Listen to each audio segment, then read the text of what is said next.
Hey everyone, welcome back to the t-shirt industry, where we focus on everything unrelated to t-shirts. Today, we're back on Hoth. We were on it before for a little bit, where I was doing the kind of vlog update. I don't know what to call that video. But, anyway, so we're going to focus a little bit more on the details so that y'all can see what's inside the Hoth layout. So this is the full size of the Hoth layout. You'll notice the floor is like there, like 3-4 inches from the ground, from the floor of the base, the Hoth battle, and it's really shadowy back there. That's because you guessed it, this is the bottom shelf. Yep, that's right, I picked my first official update video on the bottom shelf. The first thing I'd like to mention about this Hoth battle is the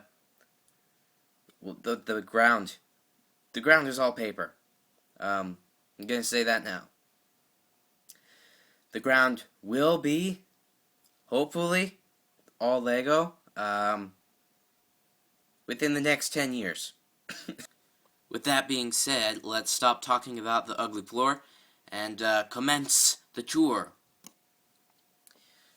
So one thing you might notice right away, and if you didn't, I'm going to let you notice now, and say right off the bat, this is not my build. This whole thing is not my mock.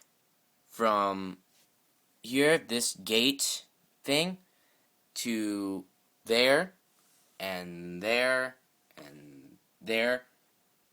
But the reason this isn't my idea is because this is BrickBrosUK, awesome channel, go check it out. But this is their interpretation of the Hoth base using 4 of the Hoth attack sets. So if you want to check this build out, I'm not going to give you instructions because BrickBrosUK already has them. You need 4 Hoth attack sets, the more recent ones with Han Solo and the Rebel Trooper and cannon, spinning cannon. If you want to make this, go check them out. But I'm going to stop telling you to go check them out because, you know, I've already said enough. You want to check them out, go ahead, BrickBrosUK. Awesome channel. Subscribe to them. Subscribe to me. Anyway, so let's go inside the base. This is probably the only thing in the base that they don't have in the base, because they use pieces from the set, and these are not pieces from the set. In fact, those aren't even minifigures from the sets. I made my own, because I wanted to make it nice and, you know, accurate. That yellow thing is a stand for the snow speeder, custom snow speeder I made. I'm going to put the snow speeder in now.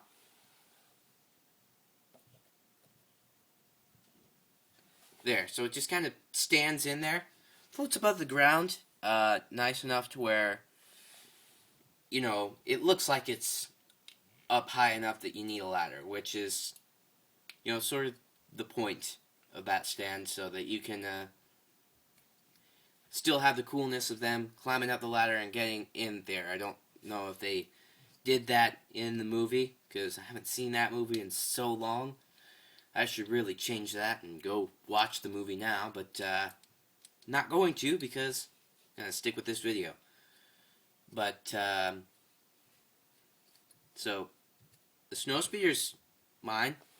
Speaking of which, I think I may have already said that. I don't know. I wasn't paying attention, which is kind of sad. But, I'll go into more detail on that. The only other significant thing that's different from BrickBrosUK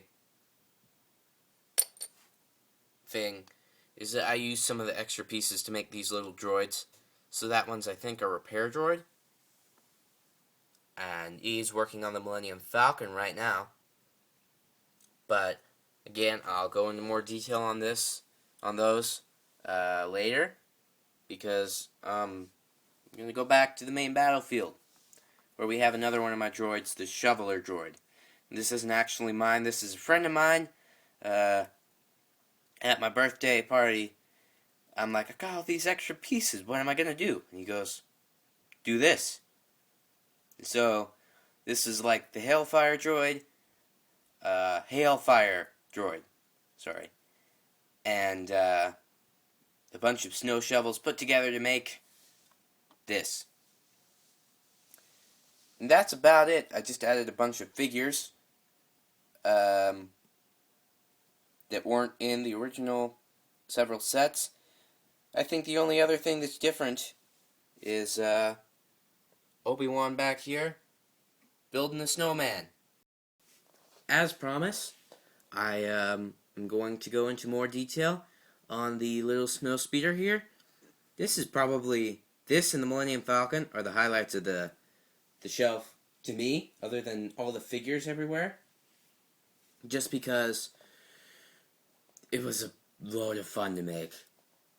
Trying to make a microfighter speeder that was just this much bigger, so that it would have some sizable amount of size, I guess, to be in the Hoth base, and I think I accomplished that here.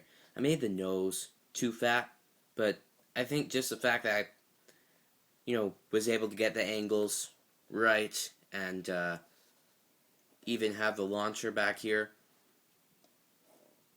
and just cram as much detail as I could into this little thing, and still have it look cool, and you can still see it flying and say, oh, that's a snow speeder.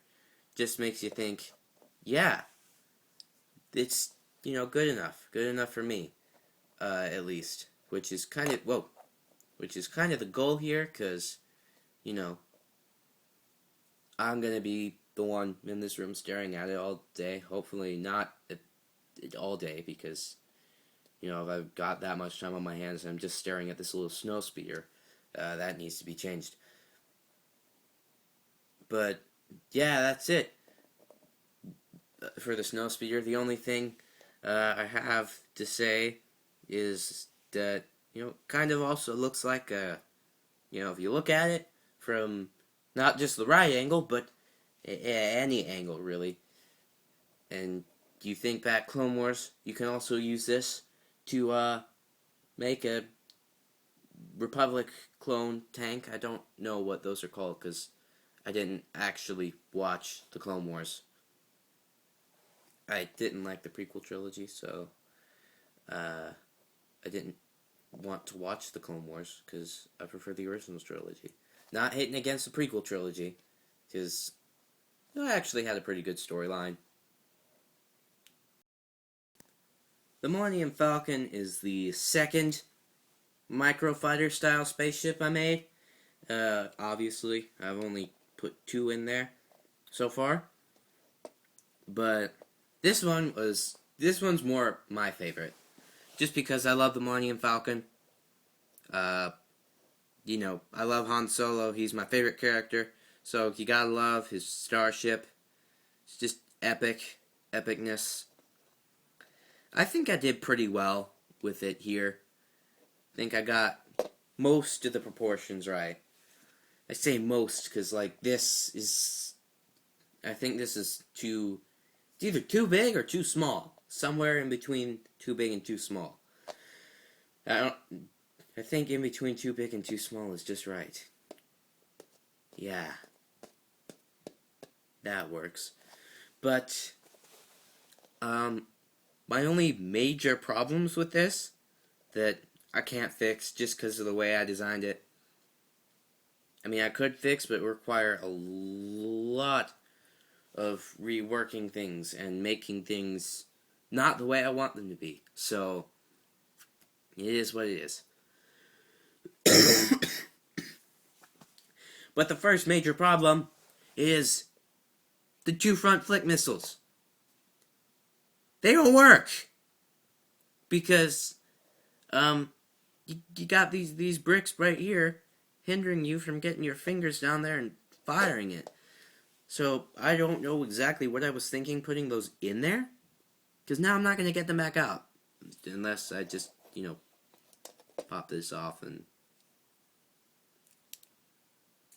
fire it with my thumbnail poorly. But, yeah, I don't know what I was thinking there. I put this third one in here. That one works. If you really dig down and don't use a big thumb, because your thumb isn't going to work. Your thumb will not work to fire flick missiles. Use the finger that you use to flick things to flick a flick missile. Gosh. That's a tongue twister, sort of. Not really.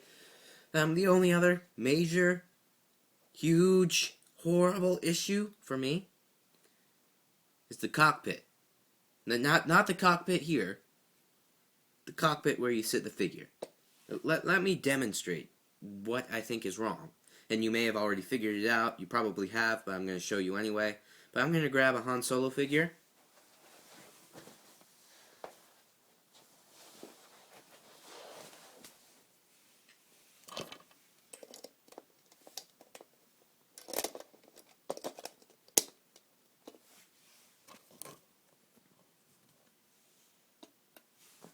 Okay, now that I put him in, look at what's wrong and tell me it's not so annoying. So annoying. Just look at it. He's got a cannon in the back of his head. That's not acceptable. So, like, what? You turn it around this way. Great. I think the cannon doesn't go that way. It goes this way. Ugh. Drives me crazy. I'm sorry. OCD out here. But, yeah, that's my only problem. Other than the cockpit's in the complete wrong place in general. It is what it is. It's fine. You can get the character in here. He can... It looks fine to me. So that's it for the Hoth update. Which is really more of a, just a little shout out to BrickBrosUK, really. They inspire huge amount of the creations I've made, including the next one that I'll be showing you in the next video, or at least I'm planning on showing you in the next video, assuming my camera battery doesn't die. I'm going to end the video by giving you one last little look at the thing. I'm not going to show you all the minifigures because, I can tell you the minifigures are Han Solo, Princess Leia, C-3PO, Chewbacca, and Luke Skywalker, and then Rebel guy, Rebel guy, Rebel guy, Rebel, Rebel, Rebel, Rebel, Rebel, Rebel, Rebel, Rebel, and then Darth Vader, Stormtrooper, Stormtrooper, Stormtrooper, Stormtrooper. It would get old. 50 of the same guy. I'm not gonna torture you guys by putting that in the video. One last thing I will show you, though, is, well, this guy. Fixer Droid. But yeah, that's it. Please leave a comment. I'd like your feedback about this shelf. If you think I should keep it, if you think I shouldn't keep it, well, I'll probably keep it because I like Hoth. It's fun to play with because of all the, the missiles and stuff. Oh shoot, they're gone. I don't know. I'll find those later. But it's fun to mess around with this, so I'm probably gonna keep it. But anyway, leave a comment. Tell me what you think about the set. Not the set, the shelf. If you have any ideas on how to improve on the shelf that are within my budget right now, my price range goes to $20 because I'm saving up for an even bigger event that I think you guys will enjoy for a vlog if any of you out there are super nerds. Leave a like because it helps the channel a lot, and subscribe because that helps the channel even more. And if you want to see more of this stuff, definitely subscribe, because that helps me want to put more stuff out there for you. So that being said, I'm done. This video's over. What are you guys still doing here? The video,